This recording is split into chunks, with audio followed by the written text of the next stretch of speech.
والسلام على رسول المصطفى وعلى آله وصحبه ومن بعده. وفى بعد إخواني الكرام، نأتي الآن كما وعدناكم في المرة الماضية إلى كلام الذهبي على حديث العلو، وهو كلام على حديث الجارية، وهو كلام في غاية الأهمية، وإن استدل به بعض الوهابية فرحين به، وأنه الذهبي كما رأينا الشيخ محمد خشان الذي نرد عليه على تسجيله الذي سماه تحريف سعيد فوضى الحديث الجارية، يقول في هذا الفيديو أنه ممن صححه الذهبي. يا سيدي، الذهبي لم يصححه فقط، الذهبي قال بأنه متواتر، وهذا عليك، هذا عليكم ليس لكم. لماذا؟ لأنه أصلا الحديث لما تقول عنه متواتر هذا معناه رواه جمع عن جمع عن جمع يستحيل تواطؤهم على الكذب من أوله إلى منتهاه. هلا هذا الحديث حديث الجارية لما تقول عنه متواتر، يعني لما تصل إلى طبقة الصحابة ستجد عدد من الصحابة لم يختلفوا عدد التواتر كم يتحقق، 5 10 20 50 100 كلام طويل يعني خلافات. المهم سيكون عدد ما هو أيضا أنه هو أصلا كما حرر الحافظ بن حجر أنه عدد التواتر أصلا قد يكون الكم أهم من العدد. يعني لما حديث مثلا يتواتر ينقله 4 أو 5 من الحفاظ عن مثلهم، هذا في حق أهل الصنعة أو عند أهل الصنعة أفضل مما يرويها 20 واحد مثلا من المجاهيل أو عن مثلهم أو كذا إلى آخره، يعني مثلا.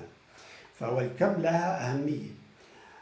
فيعني هذا طبعا استطرادا، يعني هم ينبغي أن يكون عدد، وهذا العدد إذا كان كل ما كان يعني مشهور وعنده علم بالحديث، قلته يعني تعوض عن الكثرة إذا كانت مفقودة. يعني كما قلنا 3 4 من الحفاظ يروون مثلا السفيانين مثلا، ومما مثلهم في الحفظ الزهري كذا، ابن المبارك. فهؤلاء الأئمة الجبال، فهؤلاء يعني لما يروي 4 5 من طبقتهم عن 4 5 من طبقتهم، يعني هذا في حق الحفاظ يعتبر هذا يعني متواتر صار. يعني على أي حال الآن، فاحنا هذا حديث الجارية هذا لو وصلنا نحن الآن إلى طبقة الصحابة، من الصحابة ذكر أنه روى حديث الجارية؟ وإذ ستتفاجأ أنه الذهبي كما سترى أنه ذكر أنه ممن روى حديث الجارية رجل من الأنصار، ومما رواه أبو هريرة والشريد وكذا وكذا، وحتى في واحد اسمه عكاشة ولم يعرف إلا بهذا الحديث. طيب هؤلاء لما تنظر في رواياتهم تجد أنه أصلا ما في هذه كلمة أين الله، أصلا هذا رجل من الأنصار قال أتشهدين أن لا إله إلا الله، وهذا رواه مالك في الموطأ. يروي أيضا حديث أبي هريرة، يروي حديث الشريد، أظن الآن سترى. هذا يرد أصلا على الشيخ محمد خشان نفسه الذي قال، هو عمل هذا الفيديو كله هذا ردا على شيخنا الشيخ سعيد فوضى لما قال شوفوا كيف عم يخلط، هذا خلط، عم يقول انه هذا الحديث روي بألفاظ متعددة، منها أو كثير من هذه الألفاظ ليس فيها أين الله، حديث الشريد وحديث أبي هريرة.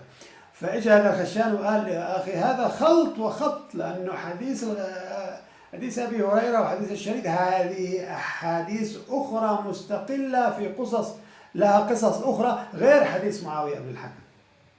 وأنا قلت سابقا لما رددت في فيديوهات التي لم أوثق فيها، قلت هذا غير صحيح، لأنه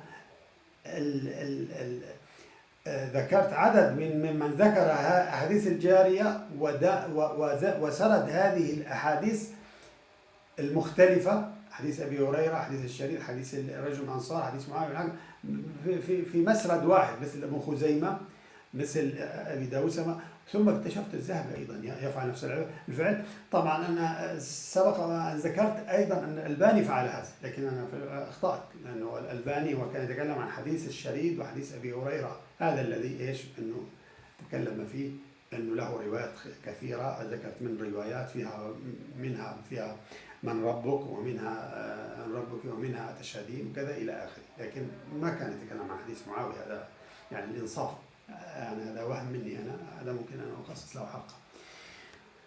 الآن تعالوا لأريكم بقى، يعني حتى تعرفوا هذول الوهابي كل يحسبوه كله حمراء لحماء وكله بيضاء شحماء. يا أخي دقق في الكلام، ستجد الآن كلام الذهبي ضدك. أصلا الألباني قال لما قال هنا، لاحظ الألباني نفسه لما قال الذهبي وهو متواتر، لاحظ وكأنه، لاحظ ورد هذا الحديث من طرق، وكأنه لذلك قال المصنف إنه الحديث متواتر وفيه نظر. طبعا هنا نظر، يعني هذا هنا يتوقف الألباني، لأن هذا مختصر الألباني، هذا يرد على الذهبي لما قال هون، لاحظ هذا العلو، هذا كتاب العلو للذهبي، فمن الأحاديث المتواترة الواردة في العلو حديث معاوية. طيب إيش حديث المتواتر؟ تعال نشوف حديث المتواتر. ما هو الحديث المتواتر؟ كما قلنا أن ينقل جماعة، لاحظ، يستحيل ضواطئهم على الكذب. هذا طبعا يحرف التواتر المعنوي، انه ينقلوا وقائع مختلفه تشترك في امر يتواتر ذلك القدر المشترك، لانه يعني هو المتواتر في منه لفظي وفي منه تواتر معنوي. اللفظي ينقلون عين اللفظ، نفس اللفظ ينقلونه، اما التواتر المعنوي لا، ينقلون قصص مختلفه لكن فيها معنى معين. كما اذا شوف كما ينقلون يعني القصص التي نقلت عن كرم حاتم، هي قصص مختلفه. هذه القصص مروية عن طريق الآحاد، لكن كلها مجمعة على أنه النتيجة فيها أن حاتم كريم. يعني الذي أريد أن أقول، لاحظوا هذه هنا الفيض السيوطي في الأثر، لاحظوا هذا هون شرحه واحد وهابي، هذا الشرح الأثيوبي على الفيض السيوطي، اللي هو بيقول لك إيش بيعرفون: وما رواه عدد جم يجب إحالة اجتماعهم على الكذب، فالمتواتر وقوم، يعني هذا ما استحالة اجتماع مع الكذب هو المتواتر، فالمتواتر وقوم حددوا ب10 وهو لدي أجود، يعني قالوا أنه أقل شيء 10، وقال كذا نعم هذا المختار عندي، وقول ب12 أو 20 يحكى و40 أو 70. وناس قالوا لا الحد المتواتر أقل شيء ينقل 12 عن 12 عن 12 فما فوق، أو 20 عن 20 عن 20، أو 40 عن 40 أو 70 عن 70. طبعا هذا لا يوجد له مثال أصلا، يعني بهذه الأعداد وكذا. حتى هم قالوا العزيز هذا لا يوجد، أنه العزيز ما رواه صحابيان عن كل صحابي يروي تابعيان عن كل تابعي يروي اثنين من اتباع التابعين، وهكذا. قالوا هذا يعني فقط للتنظير، والا لا يوجد. وبعض الناس له يعني مثال مثل الحافظ، عفوا. طيب المهم هنا ايش، يعني ماذا يقول في الاخير بعد يعني ما يذكر هنا الخلاف وكذا؟ لاحظ شوفوا شو بيقول لك هون، هذا الشيء اللي انا اشرت اليه قبل قليل. قال السخاوي: بالنظر لهذا خاصه، لاحظ،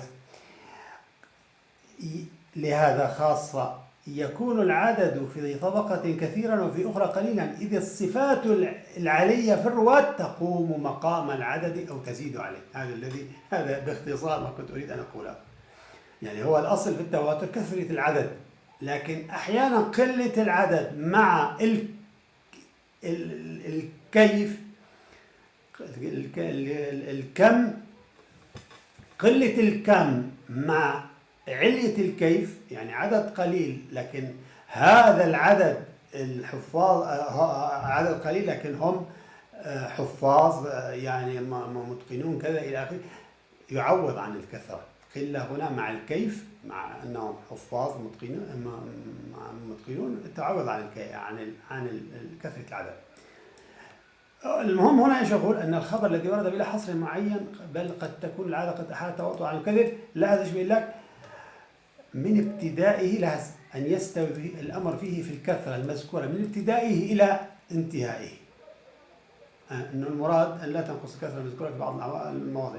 المهم شوف أن يكون من ابتدائه إلى انتهائه، وطبعا أن يكون في الأخير يعود إلى أمر المشاهد، أن يكون مستند انتهائه الأمر المشاهد، لأنه هو أصلا الحديث سيعود إلى أنهم سمعوا من الرسول صلى الله عليه وسلم أو شاهدوا، بغض النظر أن الرسول صلى الله عليه وسلم الآن يوحى إليه أو كذا، لكن هم الآن يحكون حال النبي صلى الله عليه وسلم، وهذا فيما يتعلق بالسنة أو فيما يتعلق بالخبر بشكل عام، نقل الأخبار بشكل عام، سواء ما يتعلق بأمر النبي صلى الله عليه وسلم أو بأمر غيره، الأخبار بشكل عام هذه تفيد العلم إذا كانت متواترة، طبعا بهذه الشروط أن يكون جمعا صحيح تواطؤ عن كذب. وهنا أيضا في كتاب توجيه النظر لاحظ أن يروي عدول عن مثلهم من ابتدائه، وهكذا من ابتدائه إلى انتهائه، لاحظ. وهذا أيضا لاحظ أنه جمع يؤمن تواطؤهم عن الكذب. وهنا أيضا في كتاب أستاذنا الدكتور العتر اللي هو هذا تدريب الراوي، هذا الثاني منهج النقد في علوم الحديث، هذا أعطيته هون أنا ولا لا؟ إيه هون، لاحظوا أظن هو هون، لا المهم هنا قد أكون وضعته هنا لأنه أنا أحرص على أن أضع الإيش كتب الوهابية هون، لأنه أحتج عليهم بكتبهم. فهنا لاحظ مثلا هذه كتاب السنة المفترى عليها، لاحظ أن العدد الذي لا يحصى قد يكون تحقق في هذه الطبقات، إنه المهم إنه عدد من الرواة يستحيل أن تواطؤ عن الكذب عن عدد، لاحظ.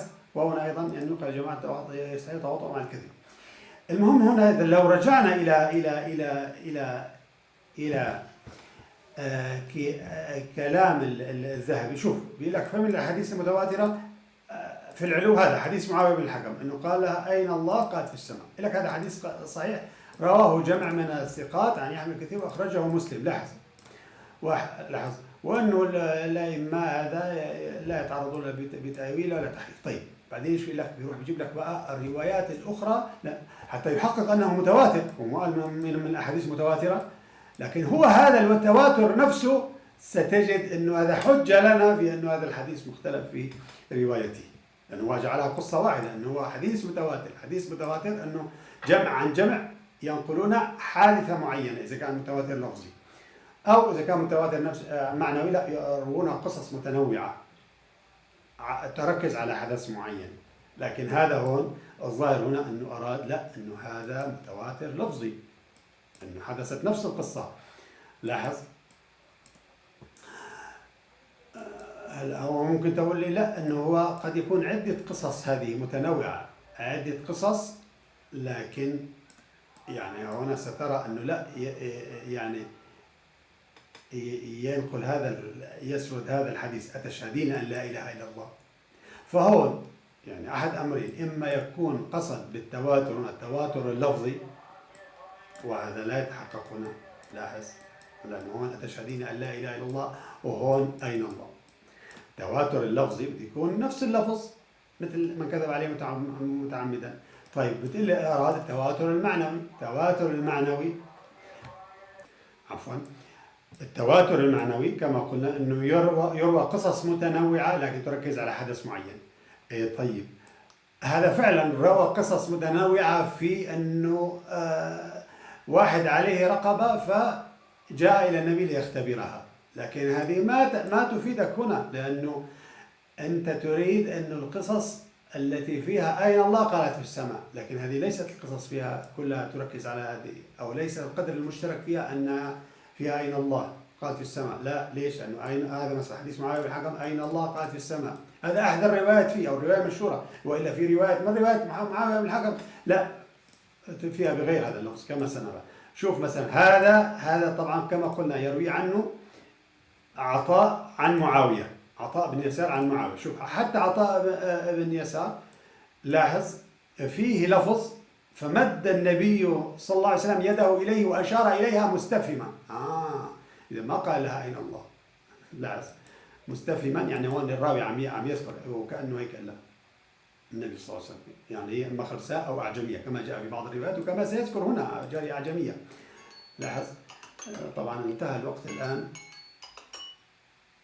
لحظة انتهى الوقت، فإن شاء الله نرجع للحلقة القادمة لنبين لكم أنه انه لاحظوا انه هذا هون كما قلنا لكم انه هذه لا تشترك على قدر معين، لانه هون اين الله، هون مثلا مد يده مستفهما، هون نعم فيها هذه اين الله لكن عن عمر بن الحكم، وهذا هو معاويه بن الحكم، وهون كما قالوا انه هذا اخطا فيه مالك. هون هذه روايه اخرى تشهدين، هون لاحظ جارية أعجمية، لاحظ قال أين الله فأشارت إلى رسول الله، فأشارت إلى السماء يعني خرساء، لاحظ أعجمية قصدي، إنه لا تفهم عربي يعني. أين الله يعني أشار إليها، يعني هكذا فعل، قالت في السماء فأشارت إلى السماء، لاحظ. وهنا أيضا سوداء أعجمية، وفي بعضها يحسنها طبعا، هذا إسناده حسن لاحظتم، وهذه جارية سوداء، وهذه فإذا وهون أين الله، وهون بقية الروايات هذه لاحظ أين الله قالت في السماء يعني، وهون أين ربك فأشارت إلى السماء لاحظ. وهنا هذه أحاديث أخرى، هذه طبعا هذه أصلا هذه أحاديث لم تصح عن عكاشة، لأن هذا لا يعرف عكاشة إلا بهذا الخبر، وهذا أيضا سنعلم ما فيه من كلام، والحمد لله رب العالمين. سنأتي بالمجلس القادم بكلام محمد خشان، ونريكم كيف أن كلام الذهبي الذي يحتج به وغيره، وهذا حسن آل مشهور كمان يحتج بأن الذهبي قال بأنه متواتر وكذا، هذا يعود عليكم بالنقض، لأنه كما ترى هذا أنه يسرد أصلا، أنه هنا أيضا يسرد حديث أبي هريرة اللي هو أصلا هذا الخشام يقول لك لا ما بيصير هذا، تقول حديث أبي هريرة هو نفسه حديث معاوية بن الحكم، هذه قصة أخرى، إذا نجيبها بتقول لك متواتر نفس الحادثة إذا، أو نفس القدر المشترك. وهوني لاحظوا وهوني لا، هذه جارية أعجمية، وهوني طبعا هذه في بعض رواياته هذا الحديث أنه لا ما فيها أين الله، هذا بعض روايات حديث أبي هريرة، هذا سنفصل أكثر من الحلقة القادمة.